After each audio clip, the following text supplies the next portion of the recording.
All right, good morning. We're going to carry on in the book of Genesis with chapter 17 and 18 this morning. So let's get started. Chapter 17.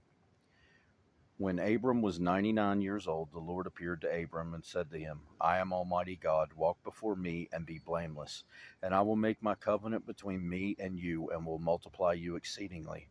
Then Abram fell on his face, and God talked with him, saying, As for me, behold, my covenant is with you, and you shall be a father of many nations. No longer shall your name be called Abram, but your name shall be Abraham. For I have made you a father of many nations. I will make you exceedingly fruitful, and I will make nations of you, and kings shall come from you, and I will establish my covenant between me and you, and your descendants after you in their generations for an everlasting covenant, to be God to you and your descendants after you. Also, I give to you and your descendants after you the land in which you are a stranger, all the land of Canaan as an everlasting possession, and I will be their God. And God said to Abraham, As for you, you shall keep my covenant, you and your descendants after you throughout their generations. This is my covenant which you shall keep between me and you and your descendants after you. Every male child among you shall be circumcised, and you shall be circumcised in the flesh of your foreskins, and it shall be a sign of the covenant between me and you. He who is 8 days old among you shall be circumcised, every male child in your generations. He who is born in your house or bought with money from any foreigner who is not your descendant. He who is born in your house and he who is bought with your money must be circumcised, and my covenant shall be in your flesh for an everlasting covenant. And the uncircumcised male child who is not circumcised in the flesh of his foreskin, that person shall be cut off from his people. He has broken my covenant. Then God said to Abraham, As for Sarai, your wife, you shall not call her Sarai, but Sarah shall be her name. And I will bless her, and also give you a son by her. Then I will bless her, and she shall be a mother of nations. Kings of peoples shall be from her. Then Abraham fell on his face and laughed, and said in his heart, Shall a child be born to a man as 100 years old? And shall Sarah, who is 90 years old, bear a child? And Abraham said to God, Oh, that Ishmael might live before you. Then God said, No, Sarah your wife shall bear you a son, and you shall call his name Isaac. I will establish my covenant with him for an everlasting covenant, and with his descendants after him. And as for Ishmael, I have heard you. Behold, I have blessed him, and will make him fruitful, and will multiply him exceedingly. He shall beget 12 princes, and I will make him a great nation. But my covenant I will establish with Isaac, whom Sarah shall bear to you at this set time next year. Then he finished talking with him, and God went up from Abraham. So Abraham took Ishmael his son, all who were born in his house, and all who were bought with his money, every male among the men of Abraham's house, and circumcised the flesh of their foreskins, that very same day, as God had said to him.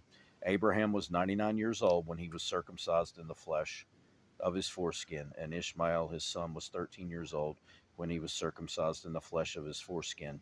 That very same day Abraham was circumcised, and his son Ishmael and all the men of his house, born in the house or bought with money from a foreigner, were circumcised with him.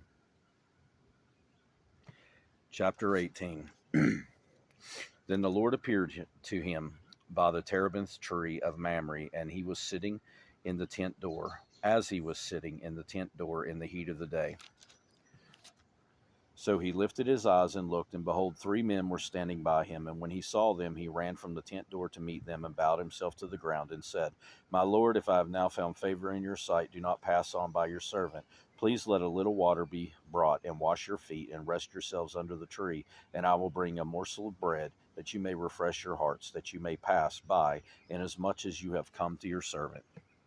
They said, Do as you have said. So Abraham hurried into the tent to Sarah and said, Quickly make ready 3 measures of fine meal, knead it, and make cakes. And Abraham ran to the herd, took a tender and good calf, gave it to a young man, and he hastened to prepare it. So he took butter and milk and the calf which he had prepared, and set it before them, and he stood by them under the tree as they ate. Then they said to him, Where is Sarah your wife? So he said, Here in the tent. And he said, I will certainly return to you according to this time of life, and behold, Sarah your wife shall have a son. Sarah was listening in the tent door which was behind him. Now Abraham and Sarah were old, well advanced in age, and Sarah had passed the age of childbearing. Therefore Sarah laughed within herself, saying, After I've grown old, shall I have pleasure, my Lord being old also? And the Lord said to Abraham, Why did Sarah laugh, saying, Shall I surely bear a child since I am old? Is anything too hard for the Lord? At the appointed time I will return to you according to the time of life, and Sarah shall have a son. But Sarah denied it, saying, I did not laugh, for she was afraid. And he said, No, but you did laugh. Then the men rose from there and looked toward Sodom, and Abraham went with them to send them on their way. And the Lord said, Shall I hide from Abraham what I am doing, since Abraham shall surely become a great and mighty nation, and all the nations of the earth shall be blessed in him? For I have known him in order that he may command his children and his household after him, and they keep the way of the Lord, to do righteousness and justice, that the Lord may bring to Abraham what he has spoken to him. And the Lord said, Because the outcry against Sodom and Gomorrah is great, and because their sin is very grave, I will go down now and see whether they have done altogether according to the outcry against it that has come to me, and if not, I will know. Then the men turned away from there and went toward Sodom, but Abraham still stood before the Lord. And Abraham came near and said, Would you also destroy the righteous with the wicked? Suppose there are 50 righteous within the city. Would you also destroy the place and not spare it for the 50 righteous that were in it? Far be it from you to do such a thing as this, to slay the righteous with the wicked, so that the righteous should be as the wicked. Far be it from you. Shall not the judge of all the earth do right? So the Lord said, If I find in Sodom 50 righteous within the city, then I will spare all the place for their sakes. Then Abraham answered and said, Indeed now, I who am but dust and ashes, have taken it upon myself to speak to the Lord. Suppose there were 5 less than 50 righteous, would you destroy all of the city for lack of 5? So he said, If I find there 45, I will not destroy it. And he spoke to him yet again and said, Suppose there should be 40 found there. So he said, I will not do it for the sake of 40. Then he said, Let not the Lord be angry, and I will speak. Suppose 30 should be found there. So he said, I will not do it if I find 30 there. And he said, Indeed now I have taken it upon myself to speak to the Lord. Suppose 20 should be found there. So he said, I will not destroy it for the sake of 20. Then he said, Let not the Lord be angry, and I will speak but once more. Suppose 10 should be found there. And he said, I will not destroy it for the sake of 10.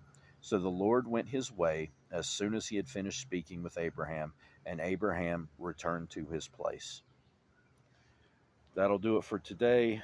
We'll carry on in Genesis next time, God willing. Hope you have a great rest of your day, and goodbye.